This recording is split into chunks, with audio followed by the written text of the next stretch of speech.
Bonjour à toutes et à tous et bienvenue sur la chaîne Objectif Santé Canine. Comme d'habitude, je suis très heureux de vous retrouver cette semaine. J'espère que vous allez tous très bien. Moi, je vais super bien, comme d'habitude. Alors, on n'est pas en extérieur cette semaine. On n'est pas non plus dans les premiers cadres qu'on avait aux premières vidéos de la chaîne. Je pense que dorénavant, ce sera ou dans des parcs ou dans cette pièce qui est tout simplement ma chambre que j'ai un petit peu refaite. Donc, on est parti pour la vidéo d'aujourd'hui. Aujourd'hui, on va parler d'un sujet qui pourrait en piquer certains, mais qui mérite amplement d'être traité. Je parle bien évidemment de l'élevage et des points sur lesquels il faut se pencher afin d'être sûr du professionnalisme de l'éleveur que vous choisirez et ce qui déterminera ainsi la qualité des chiots. Je vous conseillerais dans un premier temps de faire preuve de patience lors de la recherche de l'éleveur. Optez pour un éleveur ayant de l'expérience et dans l'élevage et dans la race qu'il produit. Pour avoir de l'expérience, c'est assez logique, il faut un certain bagage, et pour avoir ce certain bagage, il faut une certaine expérience de vie, donc quelques années quand même derrière soi.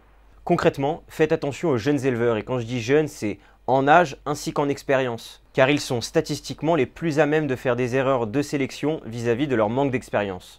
Évidemment qu'il existe de jeunes éleveurs qui excellent et qui surpassent des anciens, mais il s'agit d'une minorité. Alors pour optimiser ses chances de trouver un bon éleveur, préférez donc les anciens, mais attendez les points suivants qui sont indispensables. Soyez dans un premier temps sûr que l'éleveur reproduit des chiens qui correspondent aux standards de la race. Pour connaître le standard d'une race, c'est pas compliqué. Rendez-vous sur le site internet de la Société Centrale Canine, vous tapez la race que vous cherchez et vous allez tomber sur toutes les mensurations du chien qui sont nécessaires à pouvoir confirmer un chien dans le standard. On va se mettre en situation et on va admettre que vous cherchiez un malinois. Quand vous aurez trouvé votre éleveur, demandez les mensurations de ses reproducteurs, à savoir poids, taille au garrot, ainsi que les mensurations corps, museau et tête. L'idéal étant par la suite évidemment de pouvoir rencontrer les parents de votre futur chiot pour s'assurer des dires de l'éleveur. S'il vous dit qu'il ne les a pas mesurés et pesés et que dans la mesure où vous lui demandez, il pourrait le faire, je vous conseille de fuir. Aucun éleveur sérieux ne note pas les mensurations de ses reproducteurs. S'il vous donne au contraire des mensurations trop importantes, car la mode ces derniers temps tend vers le plus gros, le plus grand, le plus impressionnant, je vous conseille de fuir car votre choix a de grandes probabilités de ne pas être dans le standard. Si on vous parle de race royale, typiquement le Rottweiler royal, qui est en fait purement un argument marketing.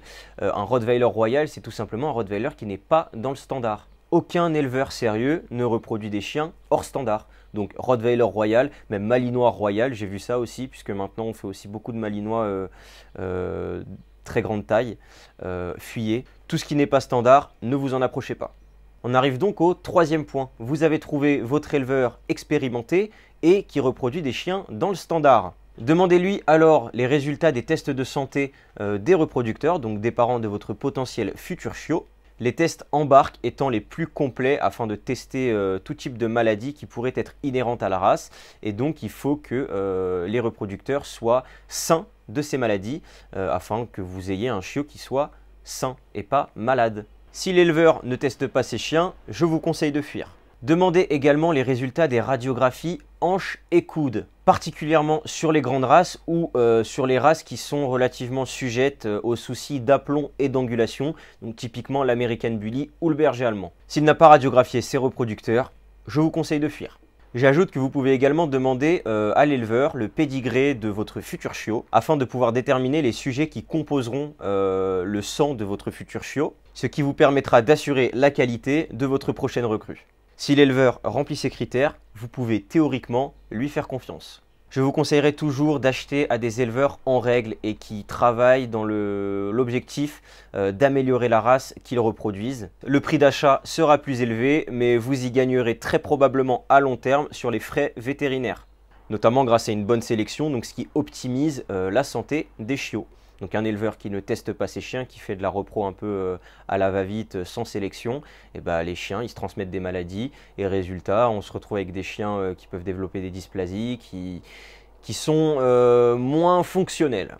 De plus, soutenir les bons éleveurs réduira inévitablement en fait le nombre de mauvais éleveurs puisque la demande chez les mauvais diminuera. En revanche, acheter chez un mauvais éleveur réduit la demande chez les bons et ils sont alors contraints de baisser les prix de leur production pour pouvoir faire partir les chiots, ce qui est très préjudiciable pour leur activité. La conséquence est la suivante, les bons éleveurs ne peuvent plus assumer les frais que coûtent tous les tests de santé et sont contraints malheureusement ou d'arrêter leur activité d'éleveur ou tout simplement de moins, voire plus du tout, tester leurs chiens. Ce qui réduit encore une fois la proportion de bons éleveurs tout en profitant aux mauvais. À savoir que la plupart des bons éleveurs sont très loin de rouler sur l'or. Au mieux, leur activité leur permet de rembourser les frais que coûte celle-ci. Au pire, comme ça se voit souvent, ils travaillent à perte mais génèrent d'autres revenus dans un autre domaine. Ce qui leur permet finalement de vivre de leur passion. En conclusion, achetez à un éleveur qui respecte le standard de la race qu'il produit, qui teste la santé de ses reproducteurs et qui réalise ses sélections en fonction des résultats, qui radiographie ses reproducteurs et qui est capable de vous proposer une totale transparence de son activité. Travailler avec du vivant nécessite une sagesse qui s'acquiert par de l'expérience et par des sacrifices. Donc attention aux jeunes éleveurs qui pourraient en manquer. Je l'ai déjà dit, mais je me répète, il existe bien évidemment de jeunes éleveurs avec peu d'expérience en année mais qui font un travail fantastique.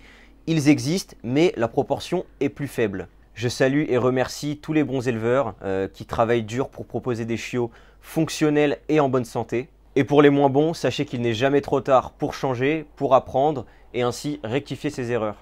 C'est tout pour aujourd'hui. À présent, on va pouvoir passer au tirage au sort du fameux jeu concours où il était possible de gagner. Donc pour la première place, c'était un harnais en H. La seconde place, un collier personnalisable. Et la troisième place, un collier à poignée. Vous avez été une quarantaine à participer et je vous remercie tous encore pour votre implication.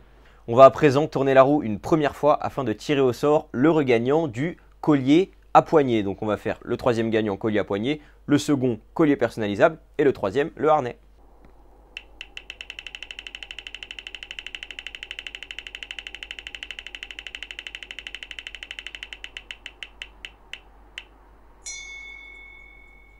Donc félicitations à Pitbull Red Nose qui remporte le collier à poignée de 5 cm de largeur pour 5 mm de triple épaisseur de nylon. Avec cet outil, tu peux être sûr que le cou de ton chien est bien protégé avec la poignée en plus qui te permet un contrôle optimal.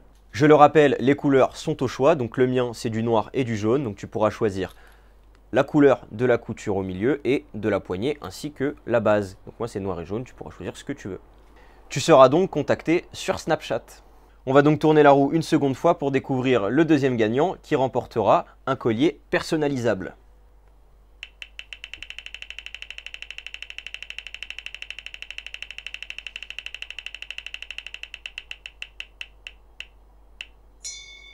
Et ce sera donc pour AMG. Félicitations à toi, tu remportes un super collier de 5 cm de largeur pour 5 mm d'épaisseur. Donc c'est la même chose que le collier avec la poignée et tu pourras le personnaliser à ta guise et les couleurs sont encore au choix.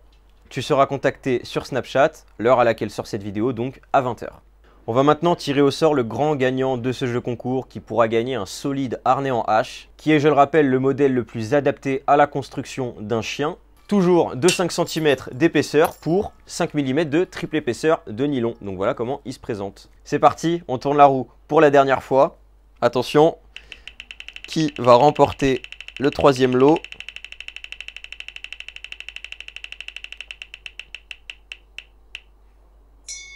Et ce sera Slowwine. Félicitations à toi, je te contacterai sur Snapchat pour t'informer de ton tirage au sort. C'est la fin de cette vidéo, je vous remercie tous d'avoir participé. Félicitations aux gagnants. J'espère que la vidéo vous a été utile. N'hésitez pas à liker, à vous abonner et même à partager si le cœur vous en dit. Quant à moi, je vous dis à la semaine prochaine, si le temps et l'énergie me le permettent. C'était Objectif Santé Canine. Merci de m'avoir suivi et bonne semaine à tous.